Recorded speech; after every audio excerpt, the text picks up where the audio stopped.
Wendell Jones, and I'm the ambassador of the Bahamas to the United States of America. And every month we seek to bring Bahamians together in a conversation. And since we are celebrating in the Bahamas the 50th anniversary of independence, it is an opportunity for us to speak to Bahamians in the United States of America. It's a joyous occasion for us to celebrate our Golden Jubilee, a time for sober reflection, and a time for remembrance of the past and the projection of new dreams. It's also an occasion for giving thanks for the great progress that we have made as a people. We have managed to keep ourselves as a country with a strong economy, the social development of our country. Even though we have challenges, we can say that our people are progressing in many areas of the world. In the United States of America, there are many Bahamians in the diaspora who have made significant contributions in the Bahamas as well as in the United States. And so it is our pleasure to introduce some of them in the conversation today. We have with us the Honorary Consul for the Bahamas in Chicago, Mr. Michael Fountain, who is an outstanding Bahamian as well as a resident in Chicago, Vice President of Government Affairs in Con Ed. He is a former lobbyist, and he is, as I mentioned, very well connected in the business community in Chicago, and over the many years has been doing yeoman service for the Bahamas, promoting the Bahamas in many ways in Chicago and keeping the diaspora together. We also have with us Patrick Delaney, who is a former student of R.M. Bailey High School and the University of Texas at Austin, where he majored in finance and worked in the banking and human resources sectors. Before beginning the full-time art practice that he has made many accomplishments in his business life. But now his business acumen fuels his art, we are told. And so, gentlemen, we are going to be joined by others, I believe, but it's good to have you both in the conversation today, Mr. Fountain and Mr. Delaney. Thank you. Thank you. Pleasure to be here. Mr. Fountain, we speak often, and so let's begin the conversation with you. I'm sure that you are excited about all of the plans that you have for the 50th anniversary of independence, eh? Absolutely, Ambassador. Not only am I excited, but that excitement is coupled by work. You and I do speak often, and we talk about the amount of work that's necessary to maintain the service, not only to Bahamians here in the jurisdiction, and I serve the Midwest for the United States and have for going on 9 years next month, but also to impact Bahamians in the Commonwealth. That's why I'm especially enthused about what we've got going on for the 50th celebration of independence. As we've discussed, I'm looking at 8 very specific categories where I can do these linkages for members of the administration, as they will be, yourself included, passing through Chicago in order to open up these networks and have sincere conversations in earnest about what's going to happen beyond the 50th for Bahamians here and back in the Commonwealth. Agriculture, aviation, business, education, energy and climate, governmental ties, marine research, And we have a sister city relationship that was opened up by the prime minister when he was deputy prime minister back in 2015. So we want to continue to make sure that not only the message is out about our celebration, about the impact that we have all over the world, but certainly to be able to do actual business. And I think the third largest city in the United States, we have some tremendous opportunities coming for the 50th. Very good. Patrick Delaney. Yes, sir. You've been involved in business, and from what we see, you are an accomplished artist. Tell us about your sojourn, so to speak, in the United States. Well, there was two components to that. Obviously, when I first came here as a student, but as you mentioned earlier in your introduction, I grew up in Yonge Street over the hill, and I went to the local Bahamian schools and ended up at Highbury High, where we had a principal. I don't know, many of you know her, Juanita Butler, and she ran that place with iron gloves and produced a lot of top scholars who you can evidence throughout the Bahamas various sectors. One of the things that I'm thrilled to be a part of a discussion that's doing a reflection on the 50th anniversary, firstly, because at that time I was in my finishing up high school at Highbury High / Aaron Bailey, and I was tapped to be a part of the protocol, Ministry of Foreign Affairs protocol section, to be a liaison officer for all of the distinguished guests that we had coming in. And obviously you didn't have the kind of staff to be able to be personal guides to all of those dignitaries. So I was fortunate enough to be a part of that. Another key thing for me happened at Aaron Bailey was, and this touches on an area I hope we'll get to talk about, education. I certainly was not financially in a position to get into some of the top schools for financial reasons. And just out of the blue, my teacher told me that someone from the ministry, Patricia Austin, would like to see you. I said, okay. And I went there and she said, we're offering a scholarship to go to study in Texas. Would you be interested? This is something we've worked out with the university. And I said, absolutely, because at that point I could not foresee an opportunity to go to college at that point in my life. So what I'd like for us to perhaps focus on at some point is what opportunities do we create for other youth in the Bahamas who are not financially able to attend universities, but would have the capacity and the willingness to go. And so you just need to make those financial opportunities. So I don't know if that means someone dedicated at the Ministry of Education that just goes throughout the US and other countries, just sourcing opportunities for Bahamians. Mm. And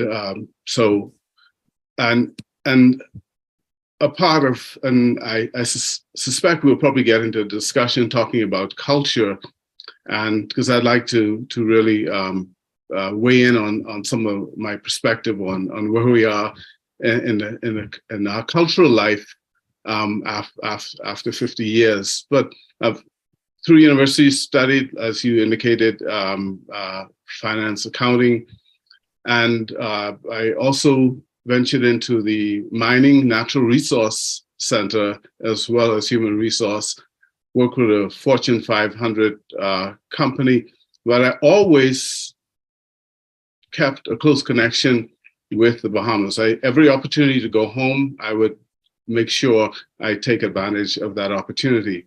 Okay. And to also reflect on, okay, how can I make a contribution to the Bahamas? How can I help some of those young folks back home to have some of the same opportunities? And then those that are here that I could identify, how can I assist them? So I think this is the mindset that we all must have. And then as a result of that, this would give us some of the tools and resources to help our country, our young country, grow, prosper, and stand out.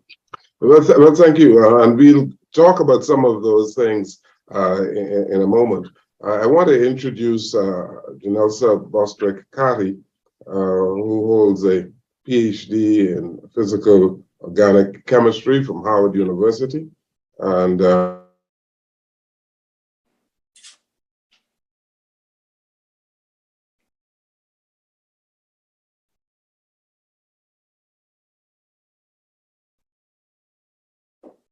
is it me or you froze? My screen is frozen.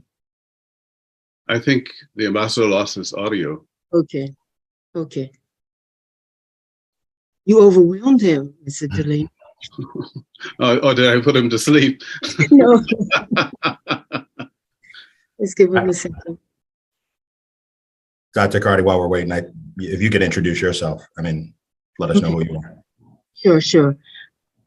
Actually, I'll take it back to high school. I went to St. Augustine's. I graduated from SAC high school, and then from SAC moved into applied and was accepted at Howard University. So I've got a number of sisters that have also passed through Howard University of Washington, D.C., where I studied for my undergraduate studies as well as graduate studies. Following my completion of my PhD, I was recruited directly into Shell. And that's where I've kind of forged my career path at Shell. I think they may be trying an alternate connection. So happy to be a part of the conversation around, and just to hear what other questions they have around paying it forward, so to speak. Yes. And my other activities outside of work. I will jump in because I didn't give my background. We just kind of started talking about the plans for the 50th. Lifelong Chicago and born and bred. After majority rule, my mother, who worked for the former Trans World Airlines, took an excursion to the Bahamas because the word was at that time the Bahamas was the place to be, especially if you were a Black American. You could go see how folks were really doing it in terms of liberation and getting out from under things. And she met my father there. My father was a man about town, and they got together. And the next thing you know, here I am. Now, the issue becomes my mother and my father, let's say they weren't the best of friends. So my mother is from the west side of Chicago, takes me back, and I really don't know anything about the Bahamian side of the family. I don't know that for decades. I don't know that growing up. There's no conversation about it. And if you know anything about my mother and my mother's house, you don't mention the old man. You don't do that. But there was a picture on the mantle. It was of my Aunt Brenda. Brenda was a 1968 Miss Bahamas. And I'll never forget that picture because there was something about it, even though we didn't talk about it, that was an obvious connection. And when I turned 40, I had a divorce and 3 sons under my belt. And I didn't know anything about myself or my side of the family here, on my father's side, I should say. So my little sister had been in contact with that side of the family. And I called her and said, we need to have a conversation. Okay.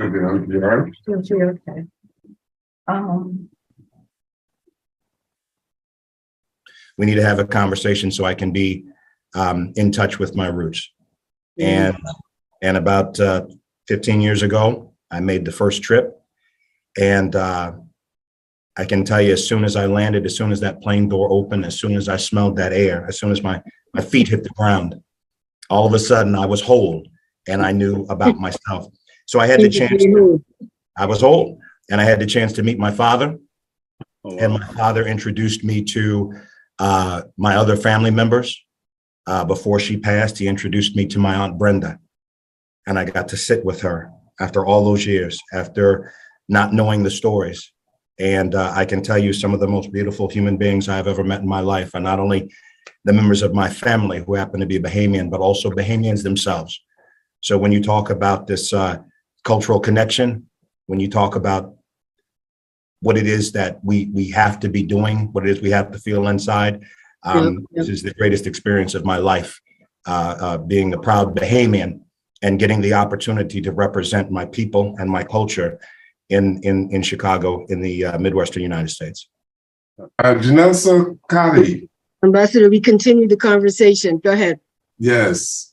We had a little break there, but I'm happy to see you. And tell us some more about what you do in the United States. Indeed. I was sharing with the guys that I joined Shell straight out of graduate school in what was then Shell Chemicals, supporting our major surfactants business. So some of my key customers were the likes of all consumer brands, particularly you'd be familiar with Procter & Gamble, Unilever, etc. So I basically earned my PhD and started a career in personal and hard surface cleaning, if you could believe that. When I went home and tried to explain to my folks what I did with the PhD dollars they invested, I remember my dad laughed. But it was so that was my Shell Chemicals job. I've had I am a product technologist within Shell, and I've had a number of roles with increasing responsibility.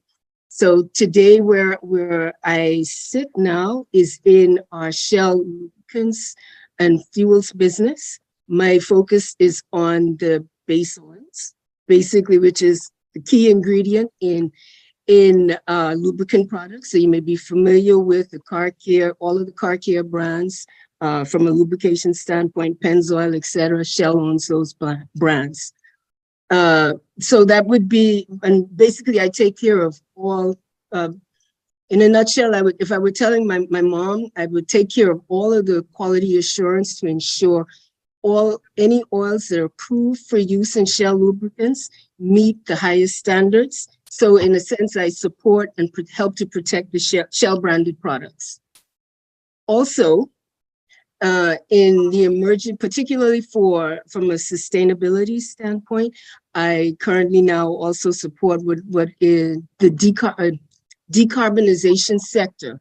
So in a nutshell, we are working to support and inform the public that Shell lubricants participates in a full circular economy. We do not necessarily sell our products that go and burn out the tailpipe, generate emissions, etc., and then get poured down somebody's drain doing an oil change. We've got novel projects underway. We're in one that I had initiated, looking into ways that we can reuse, I should say it from the beginning. Clean up, recycle, clean up, and reuse to return back to use. So in essence, participating in a full circular economy with sustainable products for Shell. Okay, good. Let me ask you, and we have Chris Brown and Lewis Williams. Hopefully they can join us very soon. But let me ask you all, and let's begin with Mr. Delaney. How do you see the Bahamas developing after these 50 years? Your impression on the overall development of the Bahamas, and I'm going to put that question to you all. Let's begin with Mr. Delaney. Well, I think the Bahamas, I think back from that night on Clifford Park to today, and I think the Bahamas has grown in leaps and bounds. It's certainly a country that I continue to be enormously proud of, proud to be a Bahamian. Every time I have an opportunity, I try to promote the Bahamas. Having said that, there are a number of areas where I think we can begin to look at how we can make some quantum leaps. And I think those, and you can let me know if you want me to go further, but those would be in the area, I think, of culture. I think tourism, obviously the numbers are off the charts right now, but I think, for example, we have these enormous amount of people that are coming to our country, and how do we get them to understand not just what they see on Bay Street or in the resort or the beach, which is all fabulous, but how do we get them to understand and connect with the culture of the Bahamas, the people of the Bahamas, and So the point is, that culture. we need to improve the experience of visitors coming to the Bahamas, the various experiences that they have. Yes, and I think we're doing well, but I think we now have an opportunity. We have the visibility. So how do we make that experience a phenomenal one that they in turn will be automatic marketers for us? Okay, Mr. Fountain, you are often in the Bahamas, even though your base here is in Chicago. From your perspective, how do you see the Bahamas developing, and what would be the perceptions of other people who you run into, people who you are selling the Bahamas to in Chicago?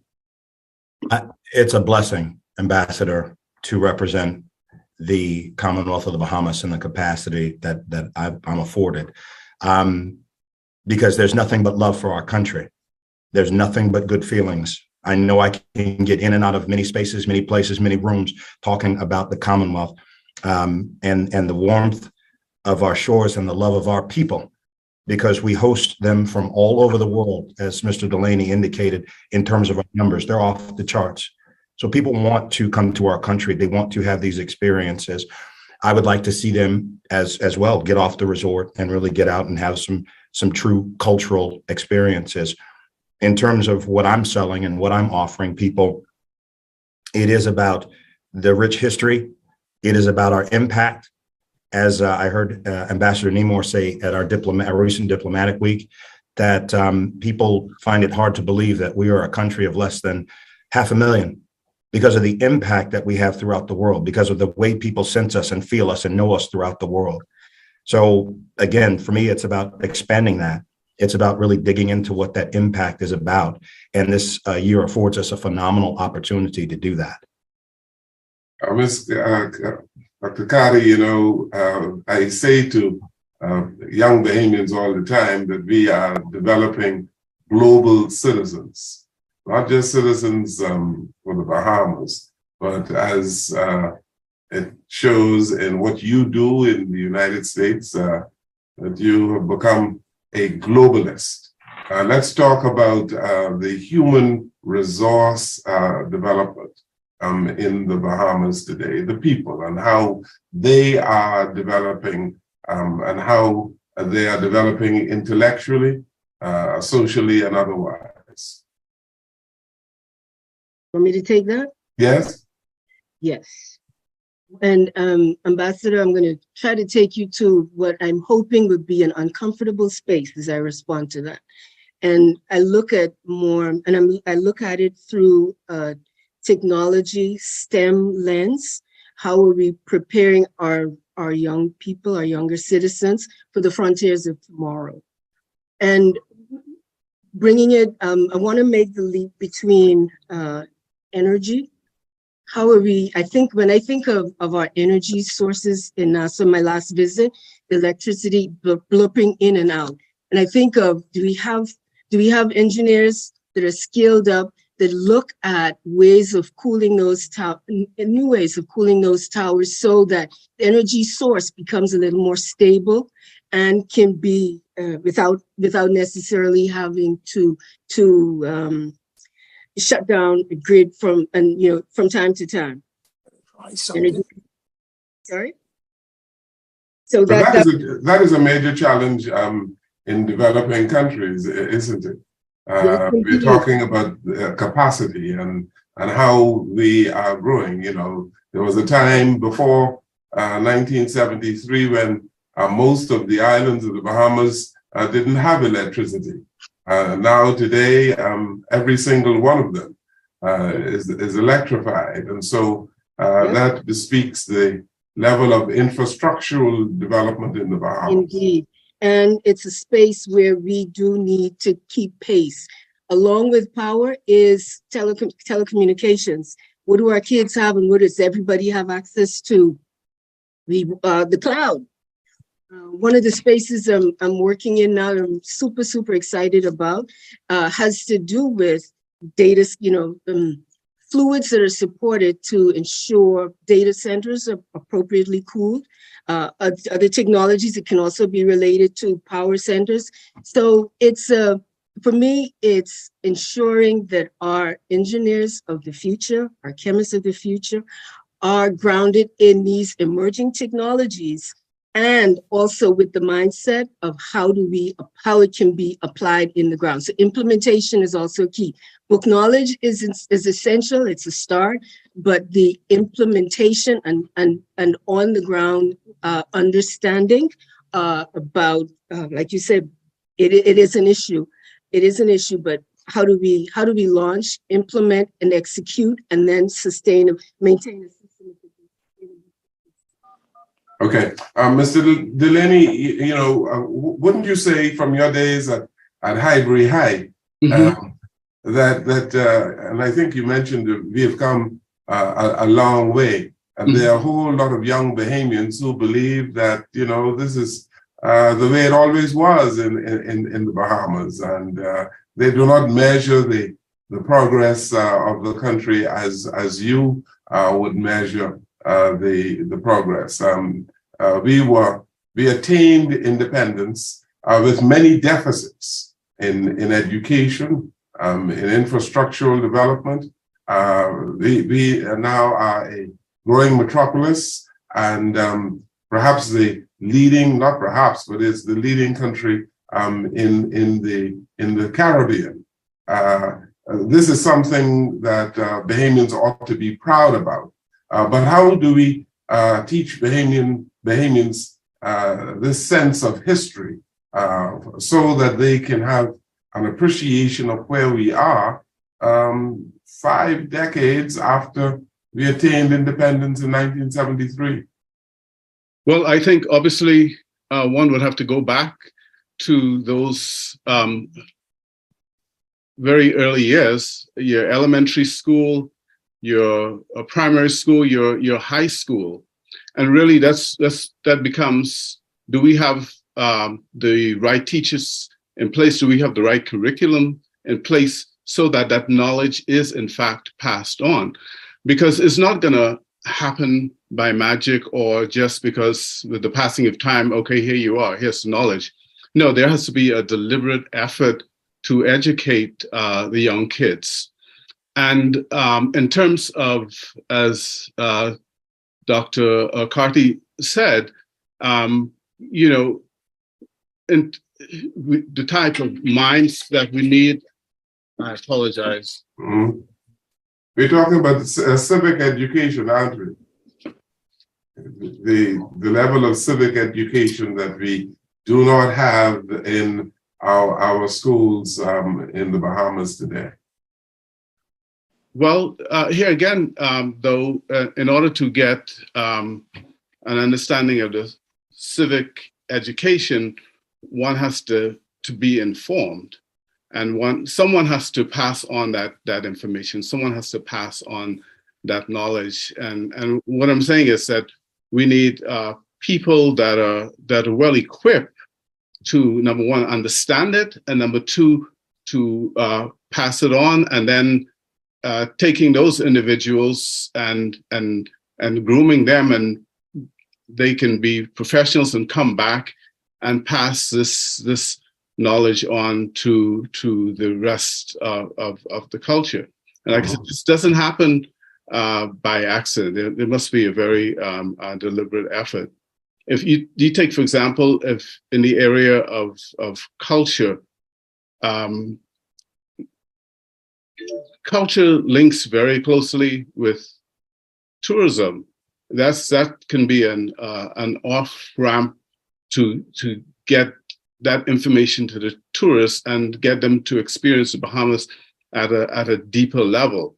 Yeah, but haven't we seen, perhaps all of you can chime into this, and I really wish to be able to engage at this time, Mr. Williams and Mr. Brown, but all of you, Mr. Fountain and Dr. Cardi, can talk about culture here. And I'd like to put this position that we have seen a dilution of the Bahamian culture because of what I often call cultural imperialism. We live next door to the United States of America. We are very impressionistic. There are a whole lot of young Bahamians who mimic the good and the bad of North America.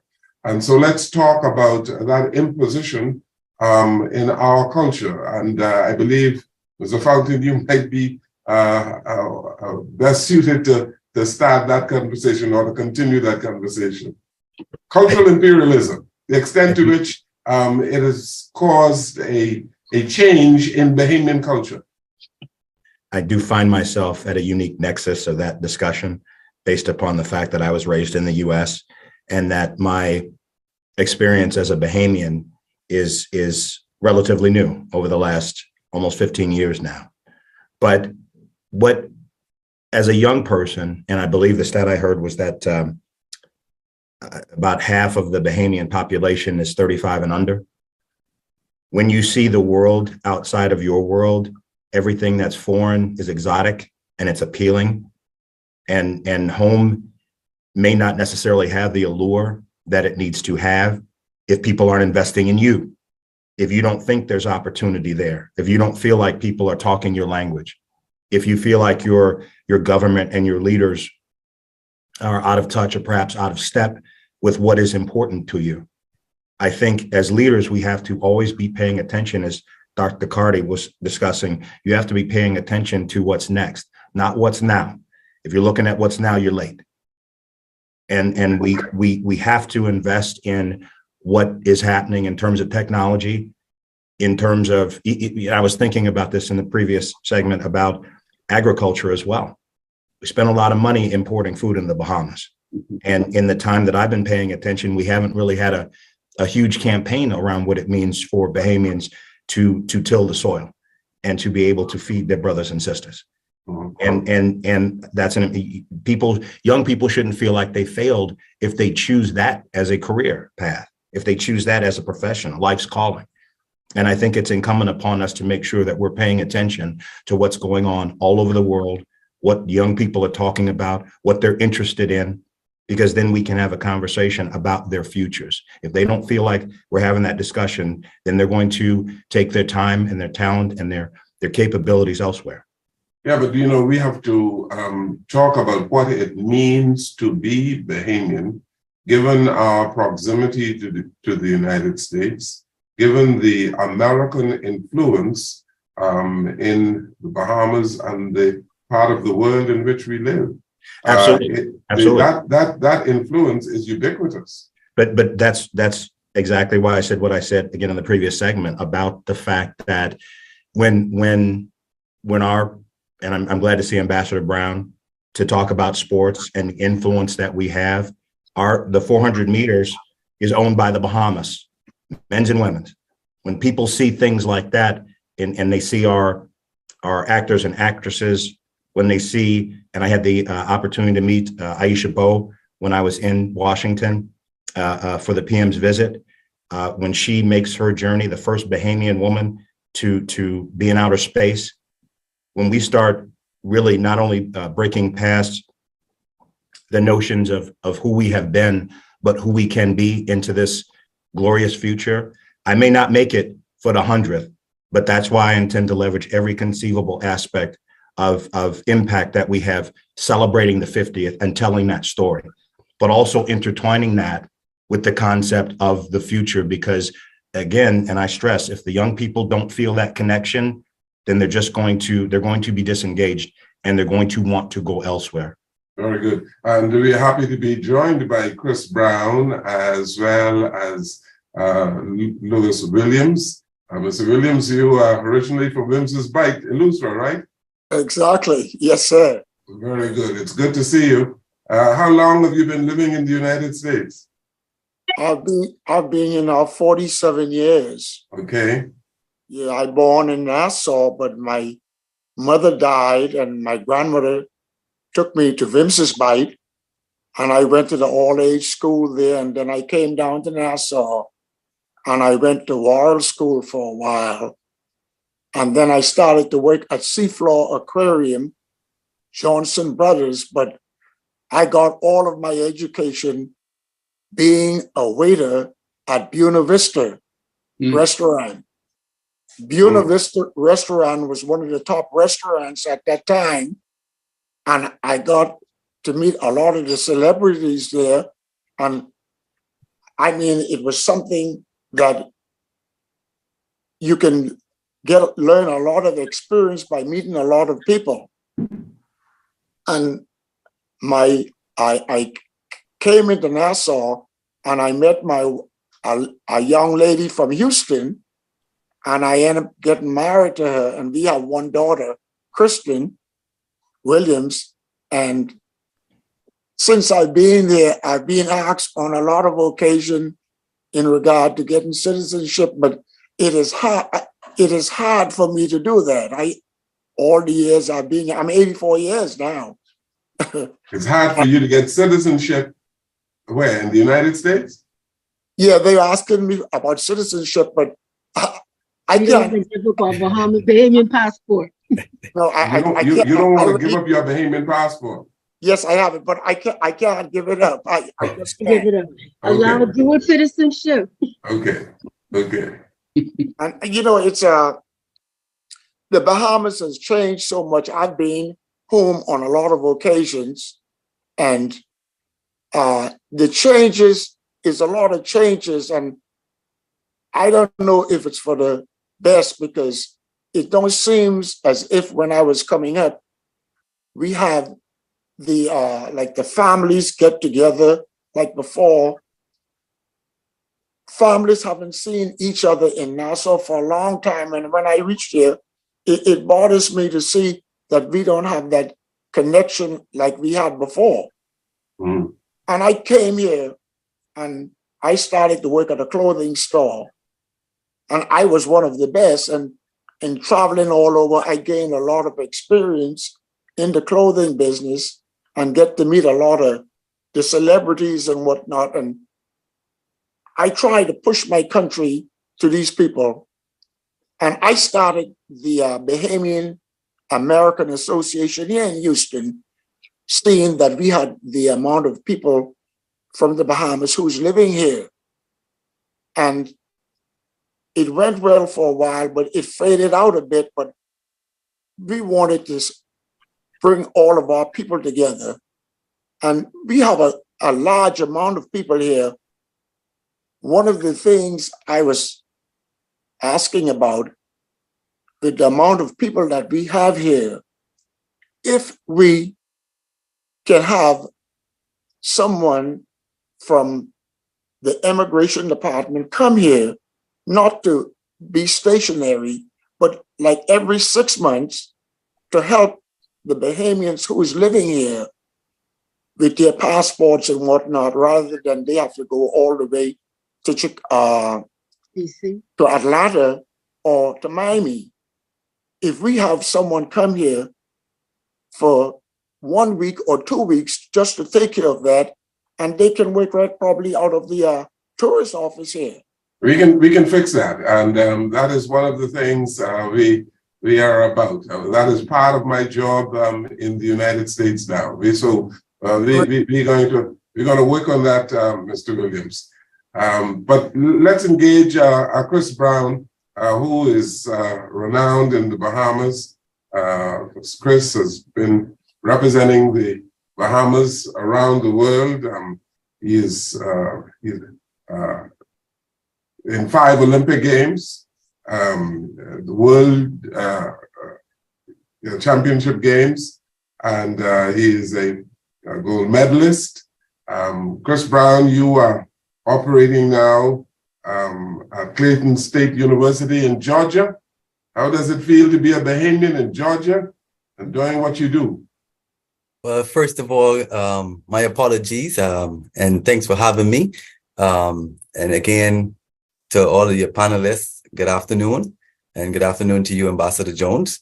For me, being here in Atlanta and being a pioneer, I'll say, in the sport, and an ambassador, and also a coach, and being a Bahamian for me is everything. And Mr. Lewis, you and I have something in common. We are both from the Family Islands and Wims's Bight, to be exact. Exactly. And you're my relative. Yes. And but to be, Bahamian and to be here it's to wave the banner and carry the torch. It's a blessing for me to be able to be here and continue to represent the Bahamas internationally. And I would continue to do that. I take pride in representing the Bahamas everywhere that I go. Once people hear my accent, the first thing they ask me is, where you from? Because that's a different accent. They can identify other accents from different countries, but now knowing that, hey, I'm here and I'm speaking, and people be like, hey, I've been to the Bahamas before. And the first question I ask is, what part? They be like, I've been to Nassau or Freeport. So I'm having to sell them the Family Islands, letting them know that we have 700 islands and keys, or, to be exact, giving them a good geographic location of where I am from and what that represents. They have never heard about being on the beach by themselves, or no traffic lights, no fast food restaurants. So to be able to introduce them and let them know that this is where I'm from, waking up in the morning with hearing the chickens crow and going to bed in the evening with the chickens, that's something that they've never experienced before. So able to sell the culture and able to share the music as well, the Junkudu music, and being able to take pride and representing who I am and where I'm from. I love it, and I enjoy it every single time I meet somebody new. And I look forward to continuing to do that. And Mr. Fountain, it's always a pleasure to see you. And I'm still waiting on that telephone call you and I supposed to have months ago, but I'll wait for you. I have a lot I got you covered. Yeah. But but Chris, I also wanted you to chime in while you are here on the changing scenes that we see, and the cultural shifts that we see among young Bahamians. There are a good number of young people who have adopted an American lifestyle. Then we're talking about cultural appreciation of things Bahamian, and appreciating their own. And perhaps all of you can chime in on this particular score, but let's begin with Chris.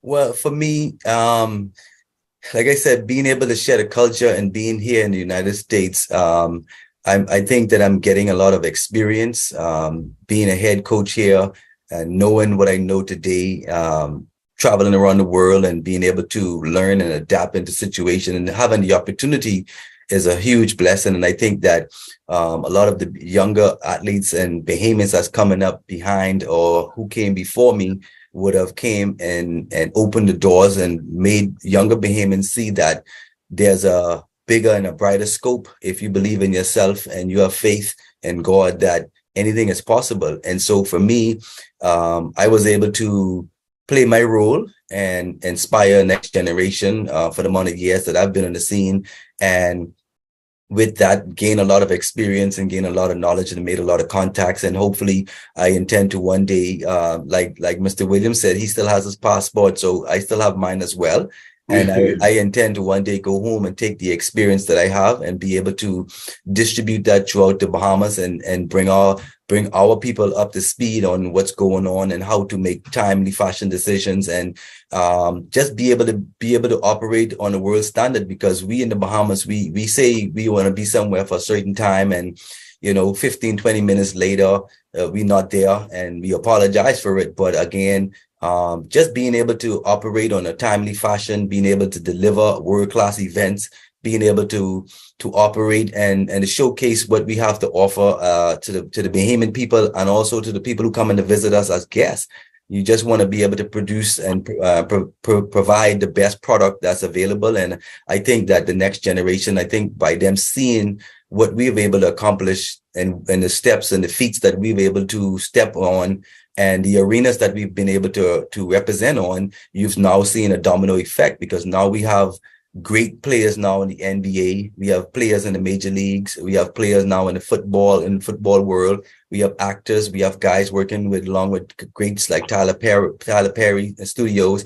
And so that's just to name a few of them. But we are examples of what we want to see in the Bahamas. And I think that if younger Bahamians continue to see us doing well, I think that would create and continue to create a domino effect that, not all Bahamian citizens are bad, or not all of us are out there not doing well, but we want to be able to produce and live by examples and show that we too can produce, and we too can stand amongst the giants out there in the world.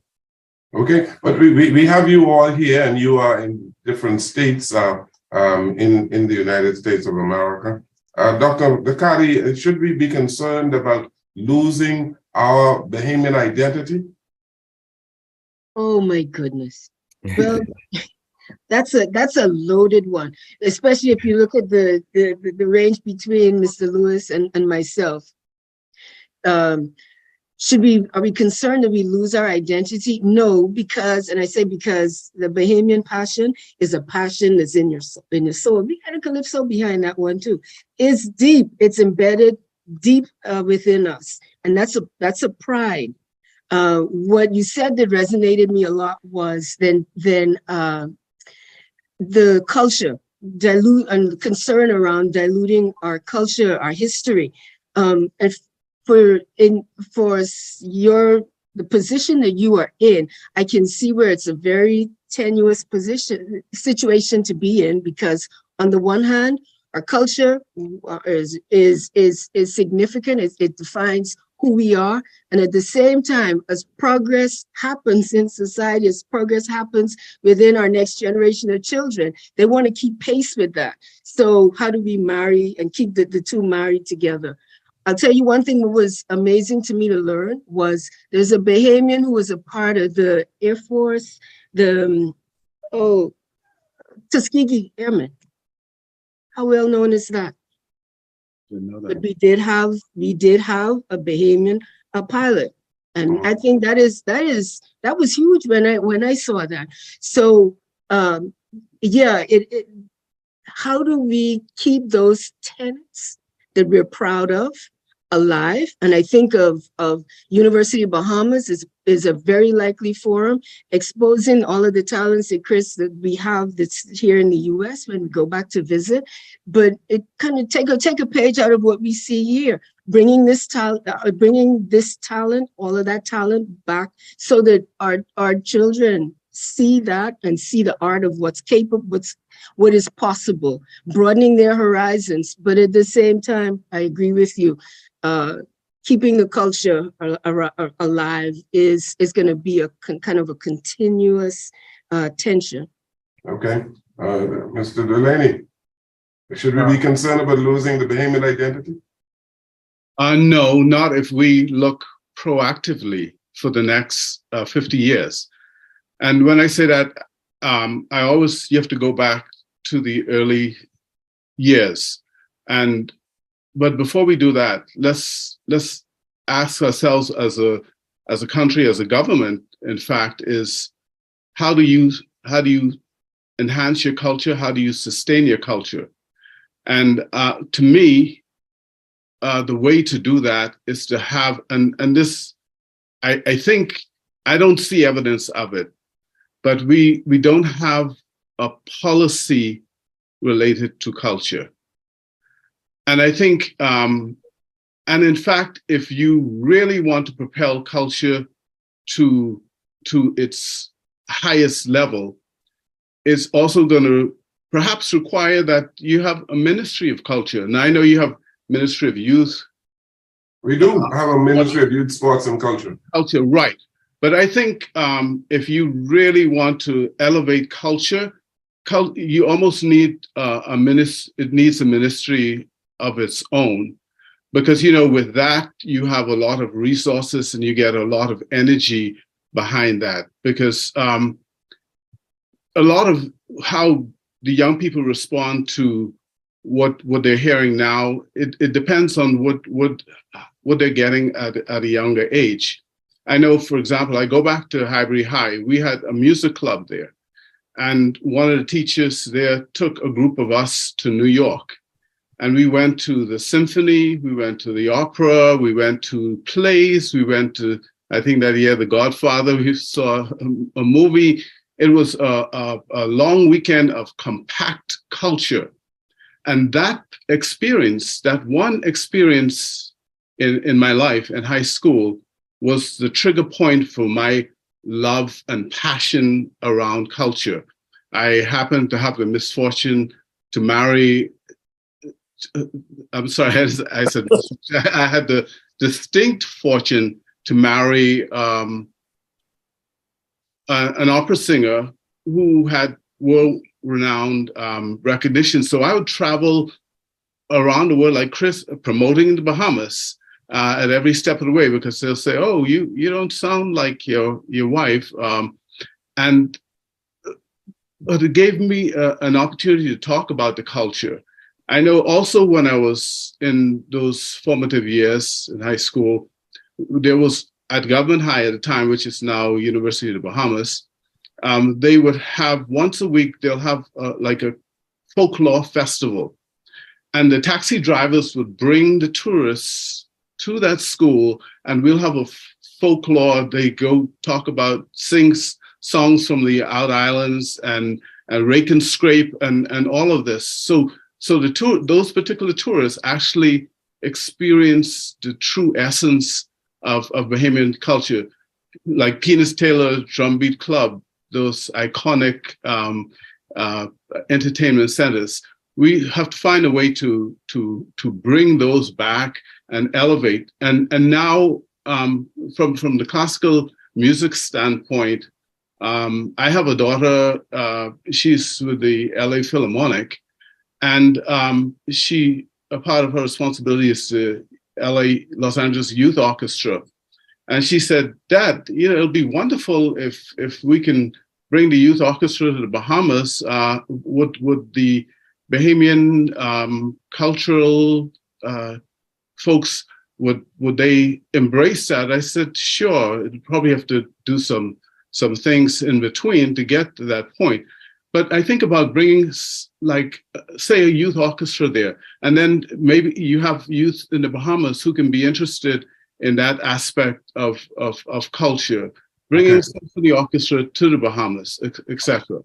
Okay, you all speak so warmly about the Bahamas, and we often say it's probably the best place in the world to live. Bahamians would say it's better in the Bahamas, and some would even say it is best in the Bahamas.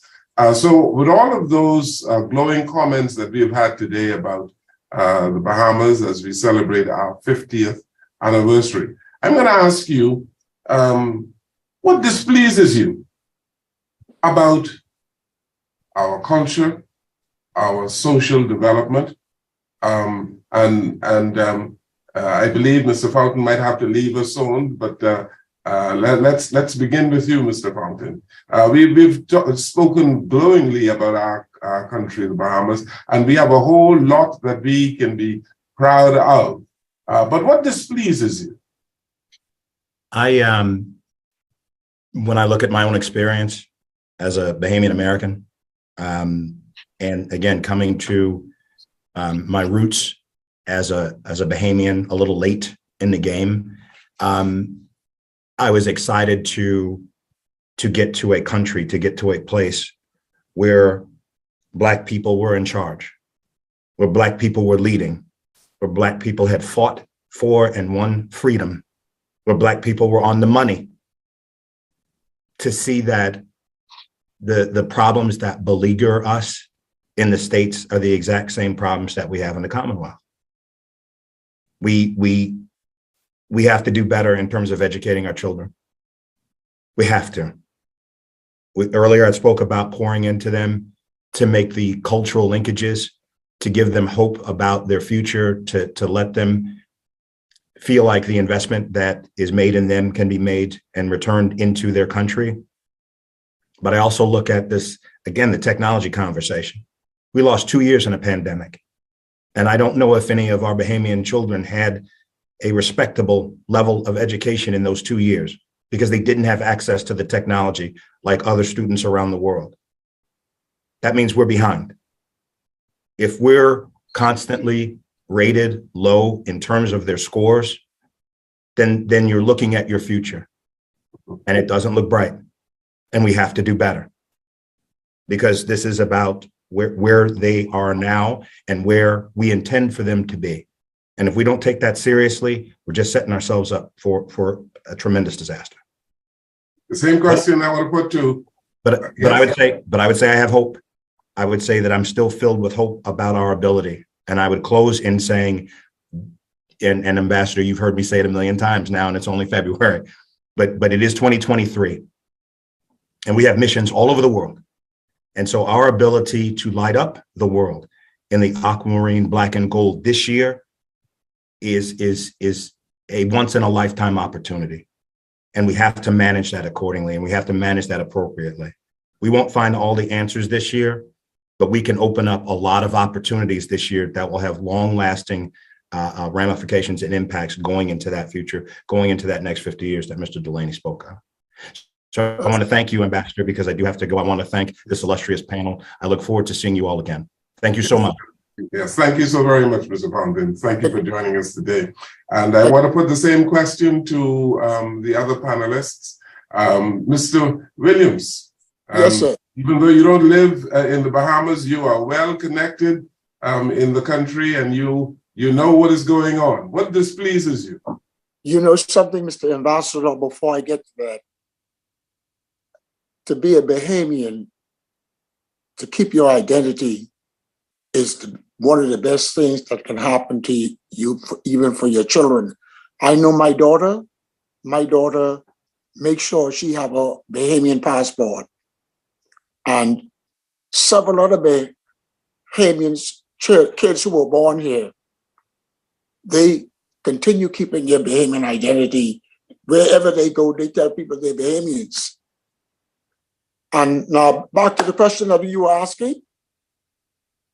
Yes. What displeases you most? Well, like I said, what displeases me about the Bahamas is because is how like we losing our get together like we used to be years ago when I was coming up. You could move around. Everybody was friendly with each other, and I would like to see the Bahamian people get back to be more cohesive like they used to be before. I don't know. It seems as if we completely lose our identity overnight, and it isn't for the best thing for the country. We need to start getting together more. Mm-hmm. Chris Brown, well, we don't have him there, but the same question, Dr. Carty. Ambassador, you are loaded with questions. I mean, I'm here to tell you. Now, you put it. It's a little bit of a negative slant. What are you pleased with?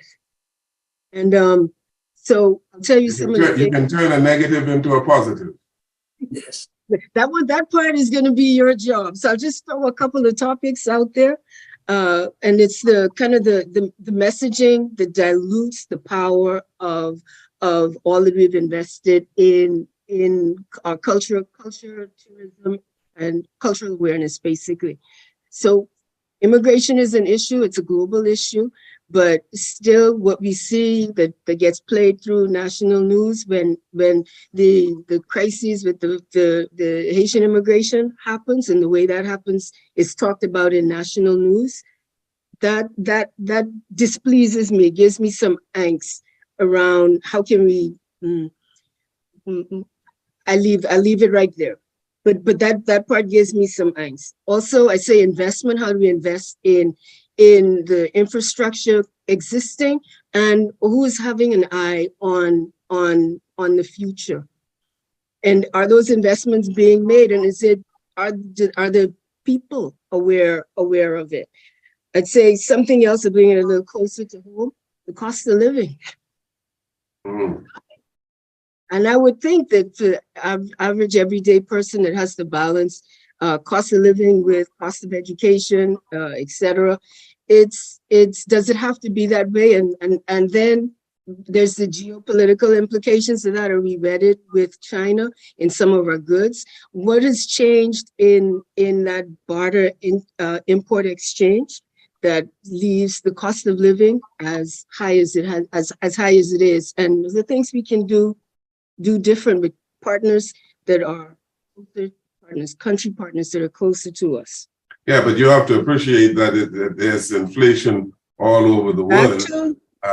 Even here in the United States of America, Americans are complaining about the rate of inflation and the impact of the war in Ukraine, the aftermath of COVID and what it has caused to the food chain and all the rest of it. So we are importing inflation in the Bahamas. Yes. And it comes back to some of those things, some issues that you put on the table earlier.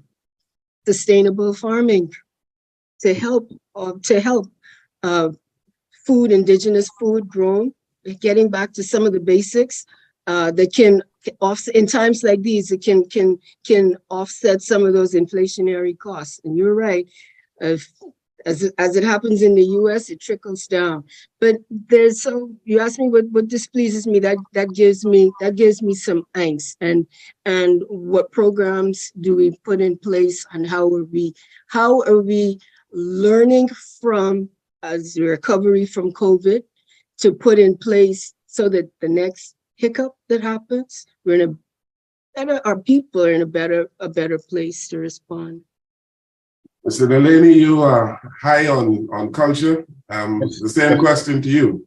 What displeases you about your country, the Bahamas, 50 years after independence? And I'm putting the question in the negative because I want people like you and others to inspire Bahamians.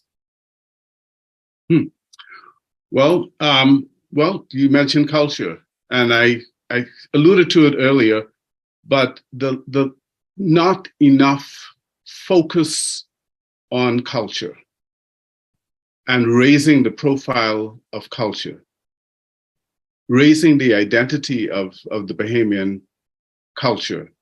And that's true, having a policy that's focused in that way. Infrastructure is also an issue for me. Being someone who's from over the hill, I'd love to see some plan in place where we can begin to see a metamorphosis of over the hill, so that we spend a lot of money on the resorts area and the tourist area, but what can we do to help those areas? That, to me, that's important. And actually, we don't necessarily do, at present, the best that we can with what we have. For example, we have all these cruise ships that are scheduled to come to the Bahamas in the next couple of years. And primarily, they're going to jump out and be on Bay Street. But when you look at the infrastructure of Bay Street itself, it's it's a little embarrassing, particularly as you go further east. And, you know, infrastructure wise, I don't know if it's eminent domain or whatever, something has to be done to kind of raise that, because, you know, you invite someone to your house, you know, they come into the front room. That's the first room they see. So let's do something about the aesthetics of Bay Street. And then with, you know, in the US, you know, the US sneezes, the Bahamas catches a cold. So what do we do in terms of around, you know, feeding ourselves? And I think it's been said a couple of times, but it's worth emphasizing, you know, the sustainable farming, is fisheries. I know there's some things going on in Andros, but can we plus those things up, because we're going to need that for the next 50 years. You know, when we talk about infrastructural development in the Bahamas, we have to think about the entire Bahamas. You know, there are a whole lot of people who are very Nassau-centric, you know? Yes. And they believe that New Providence is the Bahamas. And so Yeah. when you talk about what we should be doing in terms of infrastructural development, they think Nassau or New Providence. Illustra, Mr. Williams, where Yes, you're sir. from, where Chris Brown is from, you know, it's developing very nicely. And I believe you wouldn't want to see Illustra to be another New Providence. Isn't that right, Chris Brown? Well, I mean, I wouldn't want to see it as another New Providence, but I would definitely love to see it on a level to where there's a lot going on. You know, for example, I've traveled on the globe before, and you go places like Brazil and Dominican Republic, and every block you see there's a soccer field or a baseball stadium. And we're still operating right now with 2 stadiums in the entire country, which is one is in New Providence and the other one is in Freeport. So like you say, Nassau is not the entire Bahamas. And so I think if we can have several tracks or even basketball courts spread out throughout the family islands for sports development, I think that would help us, and that would also keep our next generation from getting idle and putting themselves in harm and danger, which now they'll have something to do and be proactive. And you know, something of that magnitude would definitely draw them near a different approach on where they want to go in life and curve their mind frame of doing something completely different. But I would definitely love to see a little more development. Oh, and while you are at that, what has sports done for the development of the youth in our country? I mean, you are an Olympian, and you've done extremely well, taking the name of the Bahamas around the world. Tell us, what has sports done in terms of youth development in the Bahamas? Well, for me and for many other Bahamians, sports has given us an opportunity to see the world. Sports has also given us the opportunity to get a free education. Some may call it free, but it's also given us an education to where we were able to study abroad and didn't have to come out of pocket. And when we knowing that our parents wouldn't have been able to afford it, but it's also it provides us the opportunity to build relationships. It also provides us the opportunity to travel on someone else's dime, which is always good, because if I had to pay for it or my parents had to pay for it, I think I would have still been a little boy in Wimps's Pike right now, just watching the TV and listening to the radio. And that is how I got started. I was hearing the Bahamian stars at the time on the radio, and you know, sometimes I would catch it on the channel 13 and watch the news or sport come on, and that would motivate me to hear how exciting it was, and I wanted to be a part of it, and so that motivated me right then and there to be able to say reach for the sky. And like I said, I've been able to see the world because of sports, and I'm truly blessed to be a part of the a building block, and I hope that one day I can come home and help distribute that energy and that same passion and the opportunity to give the next generation the same gift that was granted to me. and be able to help them to reach their full potential and just, make friends, see the world, explore, and have fun doing what you love to do. And I just love it. I've been able to taste a lot of different foods and meet a lot of different people, and it's a great opportunity, and I wouldn't trade it in for anything in the world. If I had to do it again, I would start all over again and do it just the same way I did it. There's a Latin expression, Quo Vadis Bahamas. It's a question. Quo Vadis Bahamas. And the question is really, where is the Bahamas going?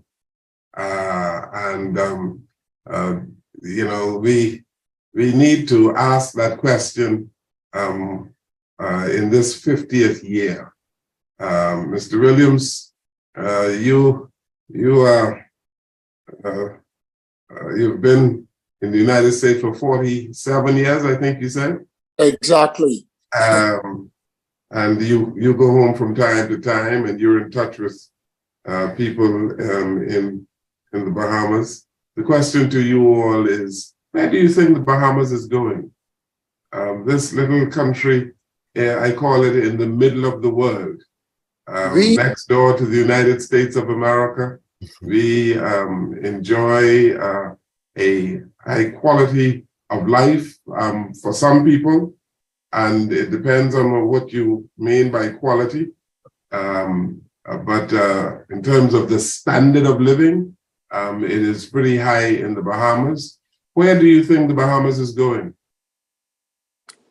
The way I see things now, we are going to be the leader in the Caribbean if we continue at this pace. But the number one thing we need before we can claim that we are leaders, we need to get our immigration problem under control. And one of the ways I think we can do that is we allow people from other countries to come into the Bahamas, and they use the Bahamas, Nassau especially, as a conduit to get to the United States.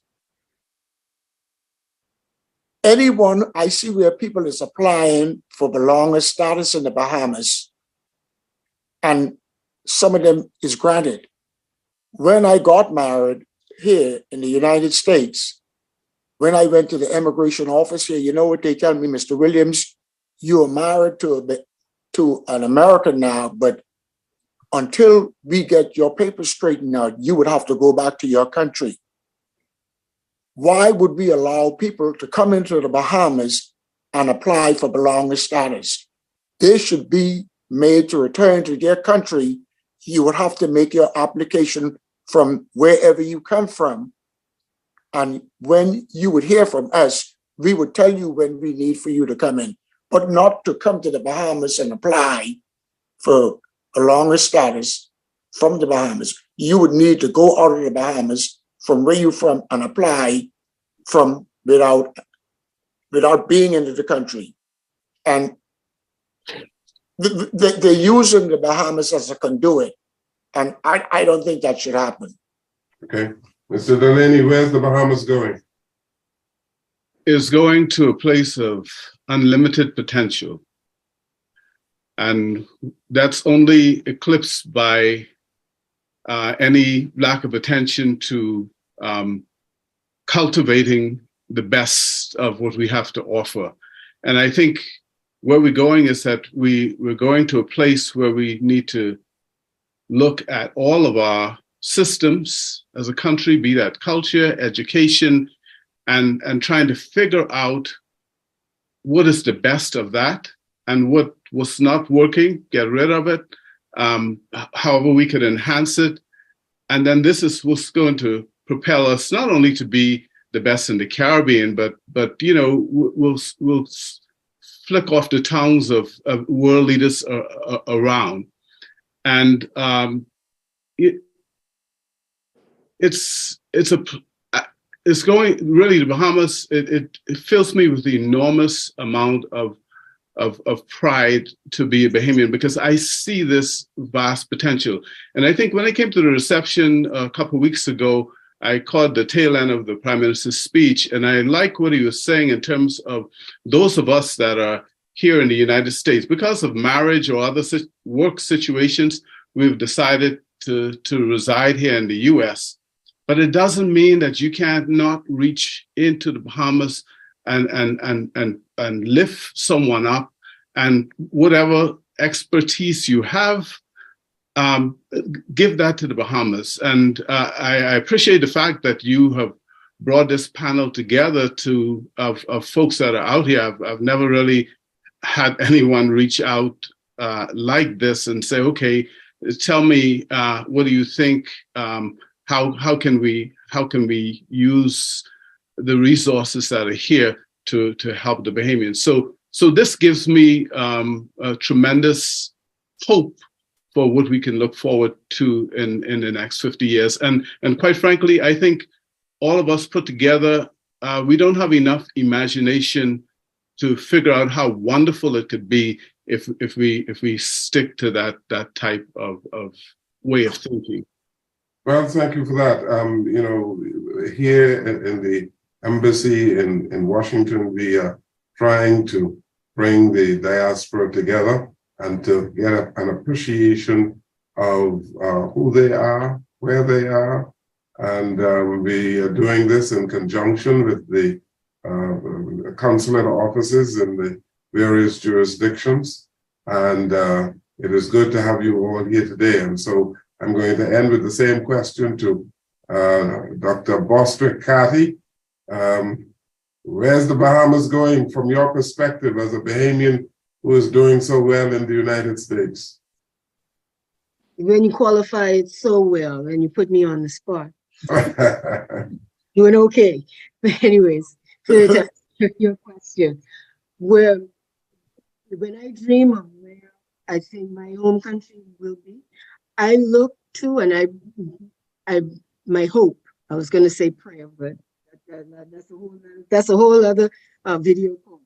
My hope is that we would have, I see an investment in, a balance in the investment in science and technology in the country, to the level that we invest in a person like Chris Brown, that we currently put to sports and promoting our kids in athletics.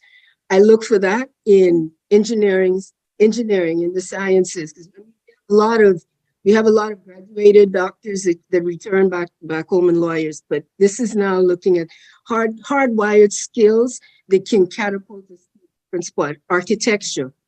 The other vision I have is something that I like, and I go, that's really missing in where I'm from, and it's architects. Another way that countries face and speak their story to other countries is in this. Sometimes architecture of some buildings. That's important. You think of Australia, you could think of a standing museum that says somebody in that country or somebody constructed that. And I look for that kind of talent in my home country, in my future. When we drive down Bay Street again, it might be structured a different way, but it would be a unique reflection of the Bahamian art, showcasing a Bahamian architect, Bahamian engineers, civil engineers, like you say, or even just my thing keeps coming back to just basic engineers that can help us with our issues that we deal with from a power and sustainability standpoint. Okay. And there's music. Okay. Chris Brown, we give you the last word here today. You are, I'm going to say it again, doing well in the United States of America as a coach. Thank you. In Georgia. And you've also been assisting Bahamians throughout the Bahamas. You've been inspiring them in many ways. Where are we going? Me personally, where I would like to see us go, this is my personal, some may agree and some may disagree, but where I would like to see us go is number one, with zero crime. Number one, That's utopia. Yes, I would like to see where you have to basically like Mr. Williams said earlier, you have to fill out an application, and not everyone is going to come to the country.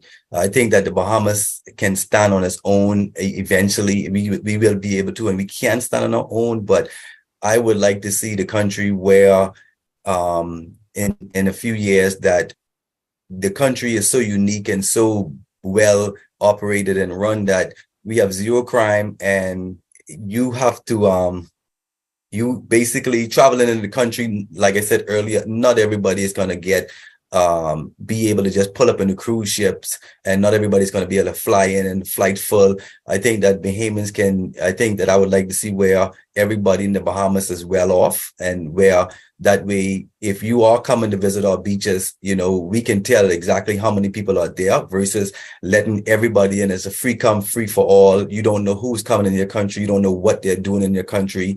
And it's just free for all. Everybody come in. We open to everybody. Come on in. Be free. So I think if we can control our borders and protect our borders, we will have a good grip on crime. I think that if we start flushing out what's already in there that's polluting the country, I think that then we can stand on our feet to say we number one in the world. I'm sure everybody in the world would love to come to a place where it's crime free, and you back to the family islands where you can leave your doors open at night and your windows open and know that, hey, my neighbor's going to watch my house, or I don't have to worry about anybody watching my house. My keys are in my car, and I don't have to worry. I still experience that when I go to Eleuthera. And so I think that we can go back to that if we decide to really, really put a clamp on who and what we let in our country and when we let them in our country, versus letting everybody in and everybody get to enjoy the beautiful islands of the Bahamas. I think we let a selective few in every year. And if you get in on that selective lotto drawing to be in there, then you got a gift to visit the Bahamas. And that's where I would like to see the country go in years to come. That's a utopian situation, but it's something that we can aim at achieving. And, with that, I'd like to thank you also very much for your participation here today. As we speak with the Bahamian diaspora, we are having this conversation on an ongoing basis, and you're free to come back at some time in the future so that we can continue to talk about the development of our country, the Bahamas, especially in the 50th anniversary of independence. So thank you so very much. Thank you, Mr. I'd like to thank thank you. people here in the Embassy of the Bahamas and our consulate offices in the United States, particularly Ashley Monroe Cargill, as well as Sonia Rose, for organizing these very exciting conversations. Thank you so very much.